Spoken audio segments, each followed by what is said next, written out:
Bonjour Eric Schall. Bonjour. Et bienvenue sur Europe 1 ce matin en direct. Alors Bernadette Chirac nous a quittés vendredi soir à l'âge de 93 ans. C'est vrai que les réactions politiques de tous bords se multiplient. On souligne sa distinction, sa proximité tout en retenue, sa pudeur, loin du bling-bling et des punchlines. Est-ce, Eric Schall, une certaine France qui disparaît aussi ? Oui, probablement, même si bien entendu, à mon sens, j'étais très marqué par la disparition en à peu près un an et de Jacques Chirac et de Valéry Giscard d'Estaing. Donc effectivement, on est dans cette continuité.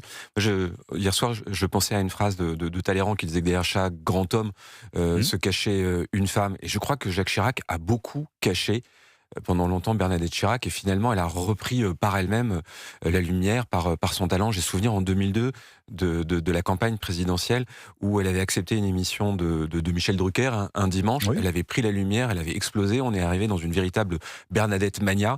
Et alors que Jacques Chirac l'avait cachée pendant quasiment toute sa vie, elle a été mise en avant sur toute la fin de la campagne. Je crois qu'il lui doit en partie sa réélection de 2002. Oui.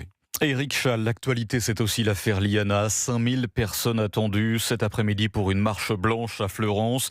Hier, Bruno Retailleau a proposé de créer une cour disciplinaire de la magistrature. Le principe serait le suivant: un collège de citoyens tirés au sort aux côtés d'experts et de magistrats. Cette cour serait chargée de prononcer d'éventuelles sanctions à la place du Conseil supérieur de la magistrature jugé trop corporatiste. Est-ce la solution, Eric Schall, pour éviter un nouveau fiasco judiciaire? Et le mot est faible.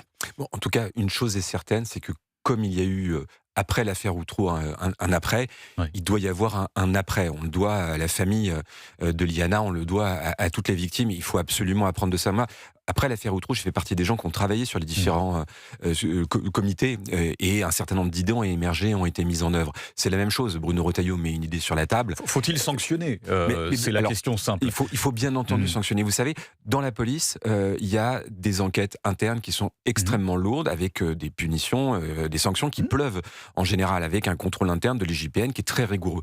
Mais aujourd'hui, effectivement, la question que se posent nos concitoyens, c'est qui juge les juges. Parce que officiellement, c'est le Conseil supérieur de la magistrature, mais on sait que les décisions... En 15 ans, un blâme. Voilà. C'est ça le résultat. On sait que souvent, les décisions de révocation qu'ils prennent, c'est sur des faits qui ne sont pas commis en lien direct avec leur action au sein de leur fonction. C'est pour des faits annexes. Donc bien entendu, il faut mettre en place un système, il faut penser à ça. Il y a trop de corporatisme ou pas? Moi, je commence pas par pointer du doigt. Ce que je veux, c'est des solutions. Et quand je vous dis ça, ça a l'air d'être simple, mais après l'affaire Outreau, encore une fois, je vous le dis, il y a eu énormément de choses qui ont été adoptées, il y a énormément de choses qui ont changé dans le fonctionnement de la justice. Il faut absolument remettre l'ouvrage sur le métier. J'entends la proposition de Bruno Retailleau. On est en pré-campagne présidentielle, donc il faut dissocier ce qui relève de l'annonce de ce qui sera le plus efficace. Faut-il une révolution pénale? Bien entendu, évidemment. Évidemment. Mais c'est pas par le détour d'une proposition comme ça qu'on la fera, mais bien entendu, on aura l'occasion d'en parler sur bien d'autres sujets. Moi, en matière de révolution pénale, par exemple, je trouve que ce qui nous manque, ce sont les très courtes peines. Voilà, parce que souvent les magistrats... Voilà.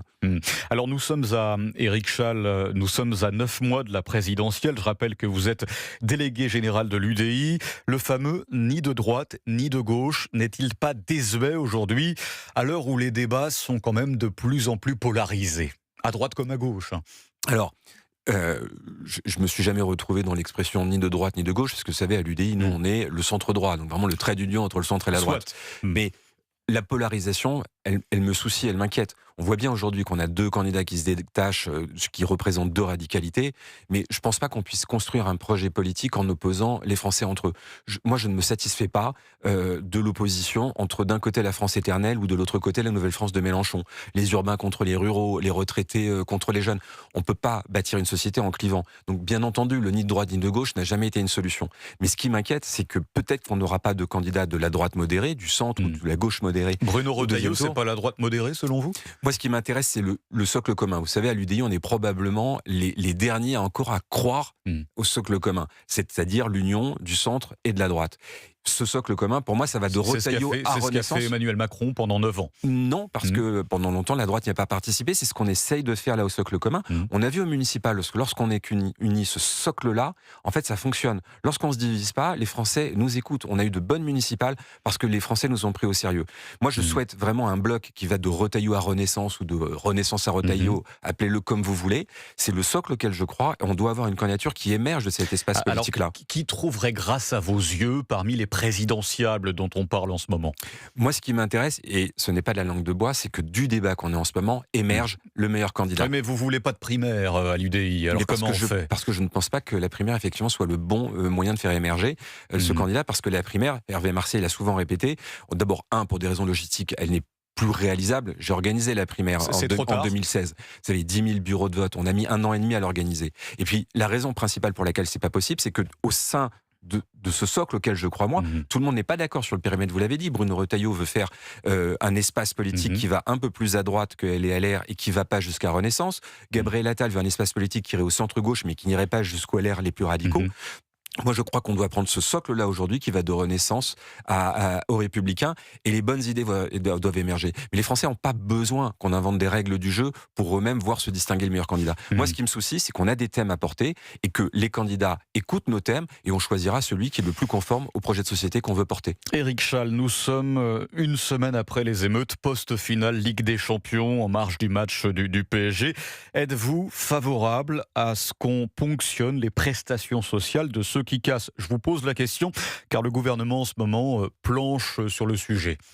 Alors, j'ai vu, ça fait partie des solutions, mais vous savez, après les dégradations qu'on a eues, je suis premier adjoint du 8e arrondissement, c'est pas parce qu'on va prélever quelques allocations, et je suis pas sûr à la fin de savoir combien d'ailleurs tous seront vraiment concernés, ça suffira pas à régler le problème. Moi, je crois à l'individualisation de la peine, et je veux de vraies sanctions pour les délinquants.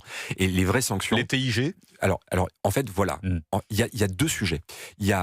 Pour moi, le sujet principal, c'est qu'on n'a pas de solution pour les primo-délinquants. On voit que dans les décisions qui ont été prises par les magistrats, ils nous ont dit en général, comme ce sont des premières peines, comme ce sont des premières infractions, il n'y aura pas de peine de détention. Il faut d'un côté du travail interrégional pour le principe de tu casses, tu répares, mais surtout aussi des très courtes peines de prison. En français, nos auditeurs doivent savoir que les magistrats n'ont pas le droit de prononcer des peines très courtes. Alors que moi, je crois que le plus important, c'est que lorsqu'on a commis un acte réellement délictueux, on aille en prison.